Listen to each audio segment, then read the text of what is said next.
I know who I am. I know what I'm capable of. I know what I can do. You know, I'm not having a crisis of not knowing I know how to play football. I know how to play football. I know what I'm capable. I know what skill set I have. So, you know, it's just all about showing it, putting it out there, and making the plays that I've always made.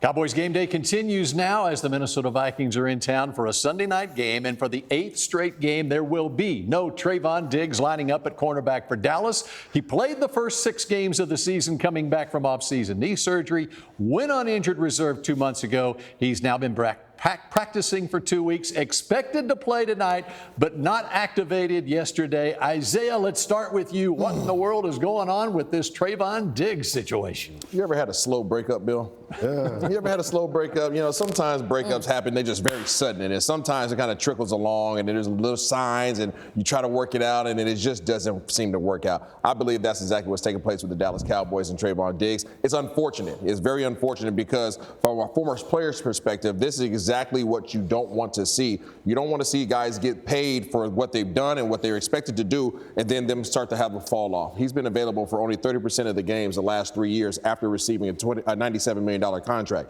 From the Dallas Cowboys perspective, that's very frustrating. In terms of his maturity, I think they're very frustrated. And going all the way back to coming back from his injury, his decisions to not train with the staff, coming back from that, the Michael Parsons saga, his role in that, his leadership or lack thereof in the locker room. I think there's a lot of frustrations from both parties, but I think this is a slow breakup that we'll see soon play out by June 1st of next year. Well, you kind of hinted on that slow breakup part and who actually caused it and what that is. So I can just remember hindsight now. I was the guy that also got traded, right? And I wasn't I was perceived as not being all the way bought into the whole culture of the organization, right? So I had a back injury.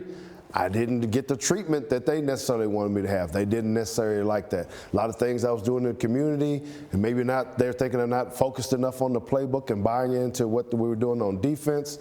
They don't necessarily like that. So when you have ownership, your GM, they'll look at you and say, he's not buying into our culture. And then they run things because they can leave you on the sideline as much as they want, and then ultimately it hurts you. Trayvon Diggs, I'm saying, just buy in. Fake it till you make it. Do whatever you got to do because it's going to affect your money later on down the road. I know that part. That affects you a little bit later on. So dive into the culture, finish how you can, and if you need to get traded, ask for it. Isaiah made a good point. I felt the tension going back to Oxnard. You could see it, but I think the red light to me is my 3rd NFL locker room. I've never heard a player openly tell us on camera that he was against the scheme and has openly told coach. Yeah. And that is, to your point, that is not the culture that they're bringing. I think they felt that disrespect then.